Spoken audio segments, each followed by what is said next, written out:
जय हिंद साथियों, नमस्कार। मैं हूं अमन शर्मा और आप सभी का मैथ्स एनालिसिस में स्वागत है। इस वीडियो में हम लोग पढ़ने वाले हैं class 10th NCERT triangle chapter को समझेंगे। बच्चों, ट्रायंगल चैप्टर को ध्यान से समझे, बहुत ही ज़्यादा इंपॉर्टेंट चैप्टर है, ध्यान से सुने। सबसे पहले ट्रायंगल चैप्टर में आपको कॉन्ग्रुएंसी और सिमिलैरिटी की समझ होनी चाहिए अगर आपको एक्सरसाइज 6.1 को समझना है। तो आइए समझते हैं सबसे पहले कॉन्ग्रुएंट और सिमिलर फिगर में डिफरेंस क्या होता है। ध्यान से सुने, कॉन्ग्रुएंट और सिमिलर में डिफरेंस क्या होता है, आइए समझते हैं क्या है। जैसे बच्चों ध्यान से देखो, मैं यहाँ पे कोई भी डायग्राम ले लेता हूँ। जैसे मान लो मेरे पास ये एक स्क्वायर है, ध्यान से सुनना बच्चों। जैसे ये मेरे पास एक स्क्वायर है, ये 2 सेंटीमीटर है, 2 सेंटीमीटर, 2 सेंटीमीटर, 2 सेंटीमीटर, ठीक है, ध्यान से सुनना बच्चों। और मेरे पास एक और स्क्वायर है, ध्यान से सुने, ध्यान से, 2 सेंटीमीटर इसकी साइड है। तो स्क्वायर की हर एक साइड बच्चों आपको पता होगा कि सेम ही होती है। ये दोनों स्क्वायर बच्चों आपस में कॉन्ग्रुएंट है, ध्यान से सुने, ये दोनों स्क्वायर आपस में कॉन्ग्रुएंट है। सर कैसे कॉन्ग्रुएंट है, ध्यान से सुनो। कॉन्ग्रुएंट फिगर क्या होगी, जो एग्जैक्टली सेम शेप होगी। देखो शेप सेम है और साइज भी सेम होना चाहिए। साइज सेम का क्या मतलब, जैसे ये 2 सेंटीमीटर थी, देखो ये भी 2 सेंटीमीटर है, ये 2 सेंटीमीटर थी, ये भी 2 सेंटीमीटर है साइड, ये भी 2 सेंटीमीटर, ये भी 2 सेंटीमीटर, 2 सेंटीमीटर, 2 सेंटीमीटर। मतलब दो फिगर्स कॉन्ग्रुएंट कब होंगी, जब उनकी शेप भी सेम होगी और साइज भी एग्जैक्टली सेम होगा। एक तरीका ये है कॉन्ग्रुएंट को समझने का। दूसरा तरीका समझाते हैं, ध्यान से सुनो। अगर मैं इस स्क्वायर को उठाऊं, ध्यान से सुनो, इस स्क्वायर को उठाऊं और इस स्क्वायर के ऊपर रख दूं, ये स्क्वायर अगर इसके ऊपर परफेक्टली ओवरलैप कर गया, ध्यान से सुने, अगर ये स्क्वायर मैंने उठाया यहां से और इसके ऊपर रखा और ये परफेक्टली ओवरलैप कर गया, तो ये दोनों फिगर कॉन्ग्रुएंट है। कॉन्ग्रुएंट कब होंगी, अगर मैं दो फिगर्स लूं, एक फिगर के ऊपर दूसरी रख दूं और वो परफेक्टली उसके ऊपर ओवरलैप कर जाए, तो वो कॉन्ग्रुएंट है। बात समझ में, बात समझ में। आइए समझते हैं कैसे। जैसे दो ट्रायंगल ले ले, ध्यान से देखो। हालांकि पॉलीगन्स के अंदर जब कॉन्ग्रुएंट करेंगे और भी चीज़ें देखेंगे, जैसे ये एंगल 90 है, ये 90 है, ये तो स्क्वायर का केस है बच्चों, सारे एंगल 90 ही होंगे, तो इनके कॉरस्पॉन्डिंग एंगल भी 90 होने चाहिए कॉन्ग्रुएंट करने के लिए। वो आगे केस डिस्कस करेंगे। अभी हम सिंपली हम समझेंगे कि कॉन्ग्रुएंट में मतलब क्या है। कॉन्ग्रुएंट, जैसे आप दो ब्लेड ही ले लो, दो ब्लेड ले लो, एक ब्लेड रखा और सेम कंपनी का एक और ब्लेड लो, उसके ऊपर रखोगे, अगर वो परफेक्टली ओवरलैप कर रहे हैं तो कॉन्ग्रुएंट है। समझ में आ रही बात। जैसे कोई कॉइन ले लो, 5 रुपए वाला सिक्का ले लो, दो 5 रुपए वाले सिक्के लो, एक सिक्का रखो उसके ऊपर दूसरा रखो, अगर वो परफेक्टली ओवरलैप कर गया तो वो क्या है, दोनों सिक्के कॉन्ग्रुएंट है। कॉन्ग्रुएंट समझ में आया होगा। डेफिनेशन भी कॉन्ग्रुएंसी की समझ ही लेते हैं बच्चों। 2 फिगर्स और कॉन्ग्रुएंट, दो फिगर्स कॉन्ग्रुएंट कब होंगी, if they have same shape, अगर उनकी शेप सेम हो, एंड सेम साइज, और उनका साइज भी सेम हो। एक और तरीका है समझने का, they will perfectly overlap on each other, वो परफेक्टली ओवरलैप कर जाने चाहिए एक दूसरे पे। जैसे सर्कल से एग्जांपल ले लेते हैं। जैसे मान लो ये मेरे पास सर्कल है, इसका रेडियस है मान लो 3 सेंटीमीटर, और मेरे पास एक और सर्कल है, ठीक है, जिसका रेडियस कितना है बच्चों, इसका रेडियस भी है 3 सेंटीमीटर। तो ये जो दोनों सर्कल हैं ये कॉन्ग्रुएंट है। ये कॉन्ग्रुएंट का साइन होता है बच्चों, ठीक है, सिंबल होता है। देखो ये इस सर्कल का रेडियस है 3 सेंटीमीटर, अगर मैं इस सर्कल को उठाऊं और इस सर्कल के ऊपर ओवरलैप करवा दूं तो ये परफेक्टली ओवरलैप कर जाएगा। बात समझ में, क्यों, क्योंकि जितना रेडियस इसका है इतना ही रेडियस इसका है, तो ये दोनों सर्कल भी आपस में क्या है, कॉन्ग्रुएंट। बात समझ में आ रही है, बात समझ में आ रही है, ठीक है। तो ये होता है कॉन्ग्रुएंट। अब सर सिमिलर क्या होता है, ध्यान से देखो, ध्यान से देखो, सिमिलर क्या होता है। जैसे सर्कल से एग्जांपल लेते हैं, इसका रेडियस 3 था, मैंने एक सर्कल बनाया जिसका रेडियस मैंने क्या कर दिया, इसका रेडियस है मान लो, ध्यान से सुनना, इसका रेडियस ले लेते हैं, जैसे इसका रेडियस है 6 सेंटीमीटर, ठीक है। क्या ये सर्कल और ये सर्कल क्या कॉन्ग्रुएंट होंगे, क्या ये सर्कल और ये सर्कल कॉन्ग्रुएंट होंगे, मैं बोलूंगा नहीं होंगे। ये सर्कल और ये सर्कल कॉन्ग्रुएंट क्यों नहीं होंगे, क्योंकि बच्चों ध्यान से सुनो, इसका रेडियस है 3 सेंटीमीटर, इसका रेडियस है 6 सेंटीमीटर। अगर मैं इस सर्कल को उठाऊं और इसके ऊपर ओवरलैप करवाऊं, ठीक है, इसके ऊपर रखूं, ठीक है, तो ये इसके ऊपर ओवरलैप नहीं करेगा। या इस सर्कल को उठाऊं और इसके ऊपर रखूं तो ये परफेक्टली ओवरलैप नहीं करेंगे। इसलिए ये दोनों सर्कल आपस में कॉन्ग्रुएंट नहीं है, ठीक है। क्यों नहीं है, क्योंकि परफेक्टली ओवरलैप नहीं करेंगे एक दूसरे के ऊपर। अच्छा, तो सर ये दोनों सर्कल आपस में क्या है? ये दोनों सर्कल आपस में सिमिलर हैं। ये सिमिलर है क्यों? क्योंकि देखो, ध्यान से देखो, शेप तो सेम है। शेप सेम होने का क्या मतलब? ये भी सर्कल है, ये भी सर्कल है। और दूसरा रीजन सिमिलर में क्या होता है, देखो इसका रेडियस 3 था तो मैंने 3 को बढ़ाया होगा। मतलब सिमिलर फिगर कब होगी? जैसे एक फिगर को, जैसे इस डायग्राम को, इस सर्कल को मैं अगर इसका रेडियस बढ़ा दूं, 3 का रेडियस मैं 6 कर सकता हूं तो ये सर्कल बन जाएगा। मतलब एक फिगर से, ध्यान से सुनना, एक फिगर से अगर उसकी लेंथ बढ़ा के या कम करके जो दूसरी फिगर बनेगी उसको सिमिलर फिगर बोलेंगे। बात समझ में आ रही है? देखो जैसे ये और ये आपस में सिमिलर है, ये सिमिलर का साइन है। ये सर्कल और ये सर्कल बच्चों आपस में सिमिलर है। क्यों सिमिलर है? क्योंकि मैं इसको स्केल डाउन करके 6 रेडियस का 3 बना सकता हूँ, स्केल डाउन करके छोटा सर्कल बना सकता हूँ, इसी सर्कल को बड़ा रेडियस बढ़ा के 6 सेंटीमीटर का सर्कल बना सकता हूँ। तो ये दोनों आपस में सिमिलर होंगे लेकिन कॉन्ग्रेंट नहीं होंगे। एक और चीज़ समझते हैं, जैसे आपके पास एक लाइन है, ठीक है, इसकी लेंथ है 2 सेंटीमीटर और मेरे पास एक और लाइन है, ठीक है, इसकी लेंथ भी है 2 सेंटीमीटर। क्या ये दोनों कॉन्ग्रेंट है? बिल्कुल है, क्योंकि जितनी लेंथ इसकी है इतनी ही लेंथ इसकी है। देखो पहले तो दोनों लाइन है, ठीक है, दूसरी चीज़ ये भी 2 सेंटीमीटर की लाइन है, ये भी 2 सेंटीमीटर है, ये दोनों कॉन्ग्रेंट है। कॉन्ग्रेंट क्यों है? देखो अगर मैं इसको उठाऊं और इसी के ऊपर रख दूं तो ये परफेक्टली ओवरलैप कर जाएगा क्योंकि 2-2 सेंटीमीटर की है, तो ये दोनों कॉन्ग्रेंट हैं, ठीक है। अच्छा, अब मैंने एक लाइन ली 6 सेंटीमीटर की, ठीक है, एक लाइन ली मैंने 6 सेंटीमीटर की, क्या ये लाइन और ये लाइन कॉन्ग्रेंट है? नहीं है। क्यों? क्योंकि अगर मैं इस लाइन को उठाऊं और इसके ऊपर रख दूं तो ये परफेक्टली ओवरलैप नहीं करेंगे, या मैं इस लाइन को उठाऊं और इसके ऊपर रख दूं तो परफेक्टली ओवरलैप नहीं करेंगे क्योंकि इसकी लेंथ ज़्यादा है। लेकिन क्या ये लाइन और ये लाइन सिमिलर है? सिमिलर है। क्यों है सिमिलर? क्योंकि देखो ये एक लाइन है, ये भी लाइन है, ठीक है, तो शेप तो सेम हो गई। दूसरी चीज़ क्या है सिमिलर होने के लिए? क्या जो 2 सेंटीमीटर की लाइन है तो मैं इसको स्केल अप कर सकता हूँ, जूम कर सकता हूँ, बढ़ा सकता हूँ। 2 सेंटीमीटर को मैं 6 सेंटीमीटर बना सकता हूँ। कैसे? स्केल अप करके, ठीक है, कैसे? स्केल अप करके। स्केल अप का क्या मतलब? जूम करके। कितना? स्केल अप बाय कितना? 3 से। 2 का 3 गुना 6 होता है, तो 2 का 3 गुना कर दो तो 6 सेंटीमीटर की लाइन आ जाएगी। मतलब इसी लाइन को जूम करके बड़ी लाइन बना सकता हूँ, या इसी को स्केल डाउन करके 6 सेंटीमीटर का 2 सेंटीमीटर बना सकता हूँ। तो सिमिलर फिगर और कॉन्ग्रेंट फिगर का डिफरेंस आपको समझ में आ गया होगा। आइए डेफिनेशन को समझ लेते हैं। सिमिलैरिटी क्या है?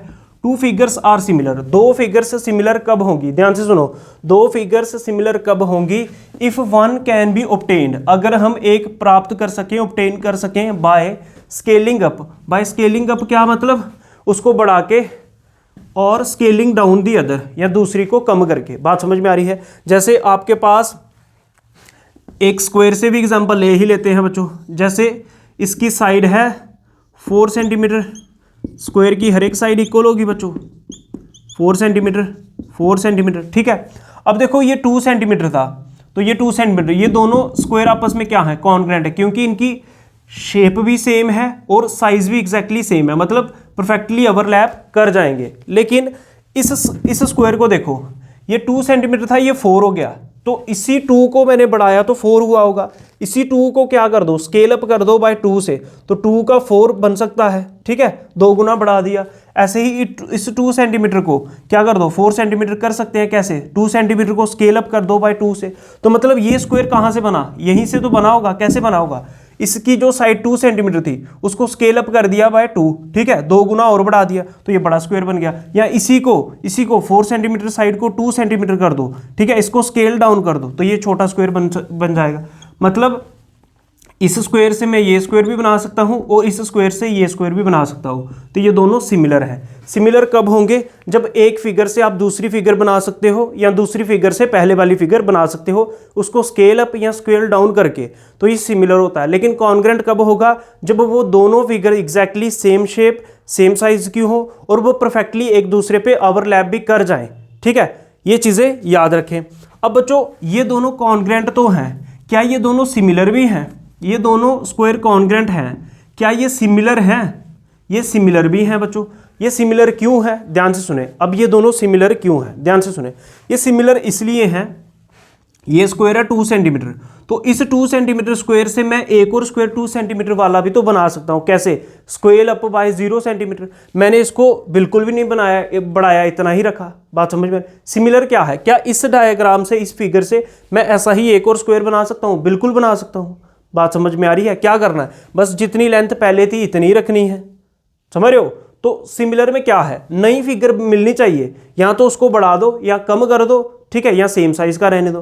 तो अगर ये दो फिगर कॉन्ग्रेंट हैं तो वो सिमिलर भी होंगे, लेकिन अगर दो फिगर सिमिलर हैं तो वो कॉन्ग्रेंट होंगे ये जरूरी नहीं है। यहां तक नोट कर लो। एक्सरसाइज 6.1 का क्वेश्चन नंबर फर्स्ट को समझते हैं। क्वेश्चन नंबर 1 में क्या है, फिलिंग द ब्लैंक्स। तो ध्यान से देखो, सबसे पहले हमें क्वेश्चन नंबर फर्स्ट में कुछ ब्लैंक्स दिए गए हैं, इसको फिल करना है। फर्स्ट पार्ट देखते हैं, ऑल सर्कल्स आर डैश। जितने भी सर्कल्स हैं, ध्यान से देखो, ऑल सर्कल्स बोल रहा है, all circles are dash congruent या सिमिलर। सभी सर्कल आपस में कॉन्ग्रेंट होंगे या सिमिलर होंगे। तो ध्यान से देखो बच्चों, इसको समझो। जैसे मेरे पास ये एक सर्कल है, इसका रेडियस है मान लो 2 सेंटीमीटर, और कोई सर्कल है जिसका रेडियस कितना है, मान लो 10 सेंटीमीटर है, ठीक है। कोई सर्कल है जिसका रेडियस मान लो 6 सेंटीमीटर है। तो और ऐसे ही सभी के सभी सर्कल जैसे, क्या ये आपस में कभी कॉन्ग्रेंट हो सकते हैं? सभी के सभी सर्कल आपस में कॉन्ग्रेंट तो कभी नहीं होंगे। कॉन्ग्रेंट तभी होंगे अगर उनका रेडियस सेम है। ध्यान से सुनना, कॉन्ग्रेंट सर्कल कब होंगे? जब सभी का रेडियस सेम होगा। तो सभी सर्कल का रेडियस सेम नहीं होता, तो इसीलिए ये सर्कल आपस में सिमिलर होंगे। सिमिलर क्यों होंगे? क्योंकि जैसे एक सर्कल 2 सेंटीमीटर का है, तो इसका रेडियस मैं स्केल अप करके, रेडियस जूम करके, रेडियस बढ़ा के 10 सेंटीमीटर भी कर सकता हूँ, या 2 का 6 भी कर सकता हूँ, 6 को कम करके 2 भी कर सकता हूँ। मतलब एक फिगर को जूम इन या जूम आउट करके बड़ा छोटा कर सकता हूँ सर्कल को। तो ये सिमिलर होंगे, कॉन्ग्रेंट नहीं होंगे। तो ऑल सर्कल्स आर क्या आएगा बच्चों, बोलो? हाँ, सिमिलर। क्या आएगा? सिमिलर। ठीक है। अब दूसरी एग्जांपल समझते हैं, ऑल स्क्वायर्स आर डैश। सभी के सभी स्क्वायर क्या होंगे, सिमिलर होंगे या कॉन्ग्रेंट होंगे? देखो, सभी के सभी स्क्वायर कॉन्ग्रेंट तो कभी नहीं हो सकते। क्यों नहीं हो सकते? जैसे मान लो एक स्क्वायर मेरे पास ये है, एक स्क्वायर मेरे पास ये है, कोई स्क्वायर इससे भी बड़ा हो सकता है, ठीक है। तो क्या ये सभी के सभी स्क्वायर, और भी बहुत सारे होते हैं, क्या ये कभी आपस में कॉन्ग्रेंट होंगे? नहीं होंगे। कॉन्ग्रेंट कब होंगे? जब ये परफेक्टली ओवरलैप कर जाएं एक दूसरे पे रखने के बाद। लेकिन किसी की साइड 2 सेंटीमीटर हो सकती है, किसी की 10 हो सकती है, किसी की 5 हो सकती है। बात समझ में आ रही है? ठीक है, या 6 हो सकती है, कुछ भी हो सकती है। तो इसलिए ये आपस में सिमिलर होंगे, कॉन्ग्रेंट नहीं होंगे। सिमिलर क्यों होंगे? क्योंकि 2 साइड है, इसको स्केल अप करके जूम करके 10 कर सकता हूँ, या 10 को जूम आउट करके स्केल डाउन करके छोटा करके 2 भी कर सकता हूँ। तो मतलब इस फिगर से ये बना सकता हूँ, इसको छोटा करके ये बना सकता हूँ, इसको बड़ा करके ये बना सकता हूँ, या इसको छोटा करके ये। तो ये भी आपस में सिमिलर होंगे। कॉन्ग्रेंट कब होंगे? जब सेम साइज होगा, लेकिन सेम तो सभी का नहीं होगा। तो ऑल स्क्वायर्स आर क्या आएगा बच्चों, बोलो? सिमिलर। क्या आएगा? सिमिलर। ठीक है। तीसरा पार्ट समझते हैं, ऑल इक्विलेटरल ट्राइंगल्स। ध्यान से देखो, सभी के सभी इक्विलेटरल ट्राइंगल्स आर सिमिलर। ठीक है, ये तो मैंने पहले ही भर दिया बच्चों। तो यहाँ पे ब्लैंक था, all dash triangles are similar. सभी के सभी कौन से ट्राइंगल सिमिलर होंगे? हालांकि ट्राइंगल्स की सिमिलरिटी अभी आपको सिखानी है। अभी बेसिकली आपको क्या सिखाया गया है कि जो अलग अलग फिगर्स हैं, वो कौन सी फिगर सिमिलर है, कौन सी कॉन्ग्रेंट है, कौन सी सिमिलर नहीं है, ठीक है, उसके बारे में बताया गया है। तो यहाँ पे देखो, पूछ रहा था कि कौन all dash triangles are similar. सभी के सभी ट्राइंगल सिमिलर होते हैं, वो कौन से होते हैं? आइसोसेलेस या इक्विलेटरल। अब आइसोसेलेस आपको पता होना चाहिए, इसकी 2 साइडें इक्वल होती हैं। और इक्विलेटरल कौन से होते हैं? जिसकी तीनों साइडें इक्वल होती हैं। तो जितने भी इक्विलेटरल ट्राइंगल है वो सिमिलर है। सर ऐसा क्यों? आइए समझे। सभी के सभी इक्विलेटरल ट्राइंगल सिमिलर क्यों है? ध्यान से देखो, जैसे ये एक इक्विलेटरल ट्राइंगल है, ये भी एक इक्विलेटरल ट्राइंगल है। ध्यान से सुनना, ठीक है। इक्विलेटरल ट्राइंगल में क्या होता है? तीनों साइड इक्वल होती है। जैसे मान लो ये साइड है 3 सेंटीमीटर, तो ये भी फिर 3 होगी, ये भी फिर 3 होगी। और इक्विलेटरल ट्राइंगल के अंदर सभी एंगल 60 डिग्री के होंगे। सभी एंगल क्या होंगे? 60 डिग्री के। ठीक है। तो देखो, जैसे मान लो ये इक्विलेटरल ट्राइंगल है, अगर इसकी एक साइड 6 सेंटीमीटर है, तो दूसरी भी क्या होगी? 6 होगी, तीसरी भी क्या होगी? 6 होगी। एंगल तो 60 डिग्री ही रहेंगे इक्विलेटरल ट्राइंगल के। एंगल की मैं बात ही नहीं कर रहा अभी।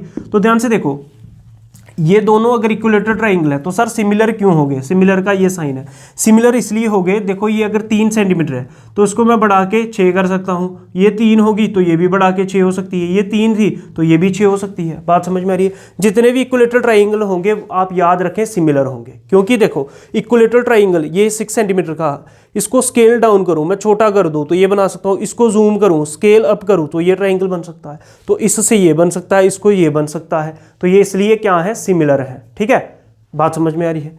तो ये भी नोट कर लो। अब नेक्स्ट समझते हैं, यहाँ तक नोट कर लो।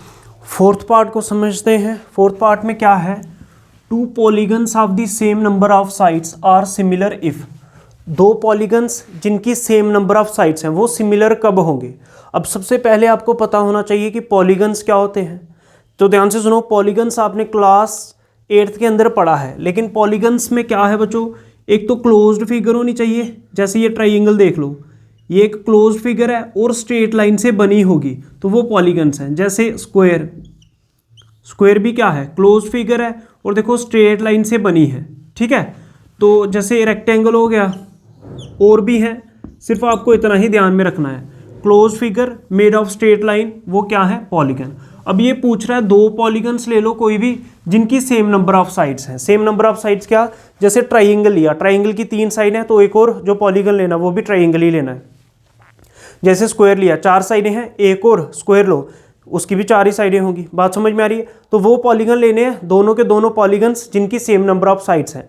अब वो सिमिलर कब होंगे? उसके लिए क्या कंडीशन है? सबसे पहले एग्जांपल से समझते हैं। जैसे आपके पास ये एक स्क्वायर है, ध्यान से सुने, जैसे ये एक स्क्वायर है A B C D, A B मान रहा हूँ 2 सेंटीमीटर, ये स्क्वायर की हर एक साइड इक्वल होगी, ये भी 2 सेंटीमीटर होगी, ये भी 2 सेंटीमीटर ही होगी, ये भी 2 सेंटीमीटर होगी, और स्क्वायर का हर एक एंगल ये 90 डिग्री होगा। बात समझ में आ रही है? और मेरे पास एक और स्क्वायर है, मान लो ये एक और स्क्वायर है।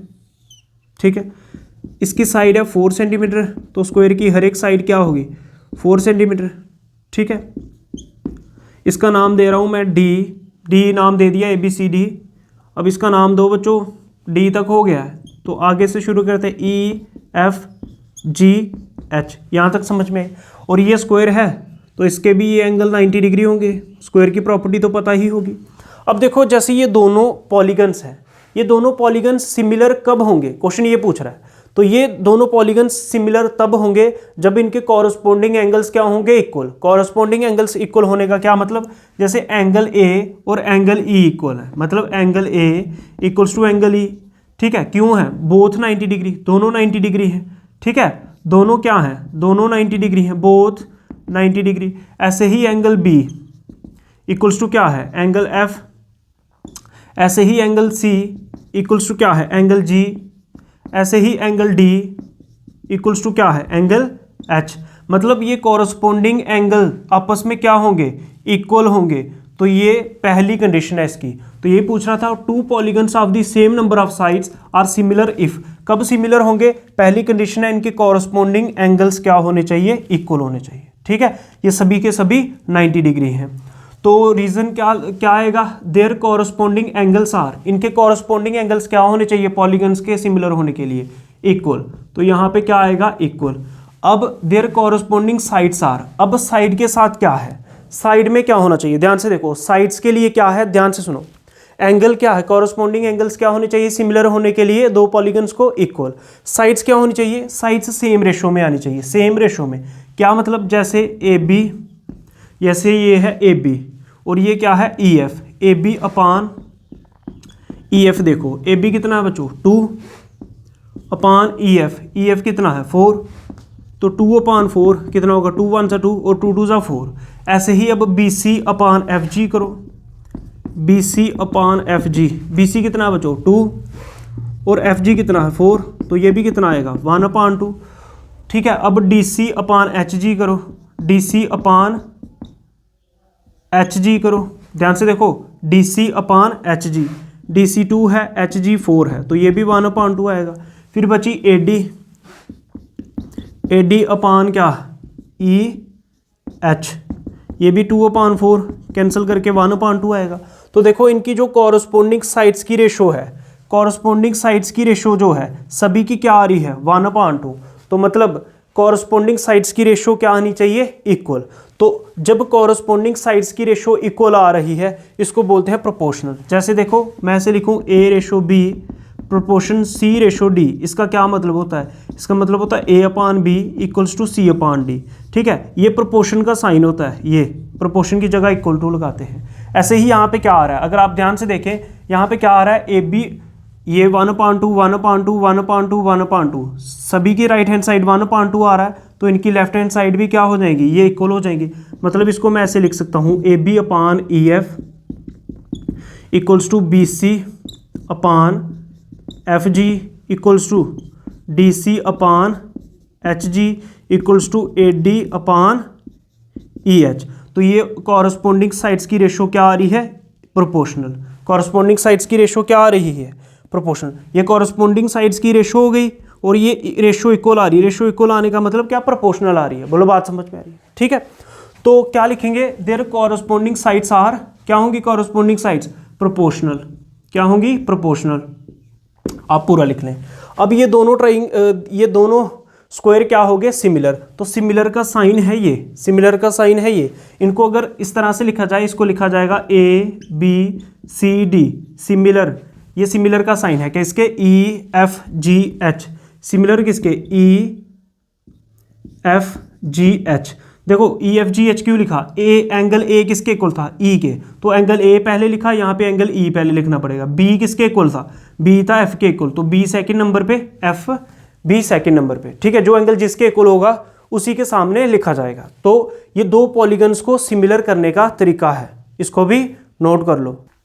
सेकंड क्वेश्चन को समझते हैं। सेकंड क्वेश्चन में क्या है, गिव 2 डिफरेंट एग्जांपल्स। दो आपको अलग एग्जांपल्स देनी है of pair of similar figures. तो सबसे पहले पार्ट में आपको सिमिलर फिगर्स की दो अलग अलग एग्जांपल्स देनी है। तो सिमिलर फिगर्स आप कुछ भी दे सकते हो, बहुत सारी एग्जांपल्स हैं, तो देख लो इनमें से कोई दो। सेकंड क्वेश्चन के फर्स्ट पार्ट की पहली एग्जांपल है, pair of equilateral triangles are similar figure. तो ध्यान से देखो, अगर दो इक्विलेटरल ट्राइंगल्स ले लो तो वो सिमिलर फिगर्स होंगी। उसने बोला सिमिलर फिगर की एग्जांपल दो, तो हमने इक्विलेटरल ट्राइंगल बता दी, इक्विलेटरल ट्राइंगल का पेयर सिमिलर फिगर होगा। तो ध्यान से देखो, आपको पेपर के अंदर ऐसे लिखना, पेयर ऑफ इक्विलेटरल पूरा लिखना है, ट्राइंगल्स आर सिमिलर ऐसे नहीं लिखना, पूरा SIMILAR ऐसे करके लिखना है। ठीक है, अब दूसरी एग्जांपल देखो, pair of squares, pair of squares are similar figures. ठीक है, समझ रहे हो। अब दो स्क्वायर ले लो, वो भी सिमिलर होंगे, तो सिमिलर की दो एग्जांपलें हो गई। बोलो बात समझ में आ रही है, ठीक है। लेकिन आपको पूरा लिखना है, ऐसे शॉर्ट में एग्जाम के अंदर नहीं लिखना, नोट्स में चाहे लिख लो। आगे समझते हैं नॉन सिमिलर फिगर्स। अब नॉन सिमिलर फिगर्स क्या हैं, तो नॉन सिमिलर के लिए दो एग्जांपलें देनी है, दे सकते हैं। जैसे आपको पूरा लिखना है, फिर से बोल रहा है, ऐसे शॉर्ट में ट्राइंगल लिखना, ए triangle and quadrilateral, A triangle and quadrilateral form a pair of non similar figure. तो ध्यान से देखो, ट्राइंगल और क्वाड्रिलेटरल क्या होंगे, नॉन सिमिलर फिगर होंगे, नॉन सिमिलर फिगर्स होंगे। क्यों, क्योंकि ट्राइंगल से ना ही आप क्वाड्रिलेटरल बना सकते हो, ना ही क्वाड्रिलेटरल से ट्राइंगल बना सकते हो, इसलिए ये नॉन सिमिलर फिगर्स होंगे। एक और ले लो, एक square and a rhombus form a pair of non similar figure. ये भी नॉन सिमिलर फिगर की एग्जांपल है। ठीक है, स्क्वायर और रोम्बस। ठीक है, तो ये क्वेश्चन नंबर सेकंड है। क्वेश्चन नंबर थर्ड को समझते हैं। क्वेश्चन नंबर थर्ड में क्या है, एक क्वाड्रिलेटरल है PQRS और एक क्वाड्रिलेटरल है ABCD। आपको चेक करना है क्या ये दोनों क्वाड्रिलेटरल आपस में सिमिलर हैं या नहीं है। तो ध्यान से देखो बच्चों, सिमिलर होने के लिए दो कंडीशंस हैं। एक तो उनके कॉरस्पॉन्डिंग एंगल्स इक्वल होने चाहिए और उनकी कॉरस्पॉन्डिंग साइड्स की रेशो प्रोपोर्शनल होनी चाहिए। ठीक है, अब समझते हैं। तो ध्यान से देखो, सबसे पहले यहाँ पे जैसे एंगल A 90 है, तो इसका एंगल P 90 नहीं गिवन है, तो मैं यहीं से बता सकता हूं कि इनके कॉरस्पॉन्डिंग एंगल्स जो हैं वो इक्वल नहीं आ रहे, इसलिए ये दोनों सिमिलर नहीं होंगे। दोनों कंडीशन पूरी होनी चाहिए, कॉरस्पॉन्डिंग एंगल्स भी इक्वल होने चाहिए और कॉरस्पॉन्डिंग साइड्स की रेशो भी इक्वल आनी चाहिए, मतलब कॉरस्पॉन्डिंग साइड्स जो हैं वो प्रोपोर्शनल भी आनी चाहिए। तो यहाँ पे पहली कंडीशन ही पूरी नहीं हो रही, इसलिए ये दोनों सिमिलर नहीं है, क्योंकि कॉरस्पॉन्डिंग एंगल्स इक्वल नहीं है। ठीक है, तो क्या लिखो, the two quadrilateral in the figure are not similar because their corresponding angles are not equal. तो ये तीनों क्वेश्चन हो गए। एक्सरसाइज 6.1 का कंप्लीट सॉल्यूशन था। अगर आपको मैथ्स एनालिसिस की ये वीडियोस अच्छे लग रहे हैं तो वीडियो को लाइक करो, शेयर करो, चैनल को सब्सक्राइब करो, जय हिंद, जय भारत, नमस्कार।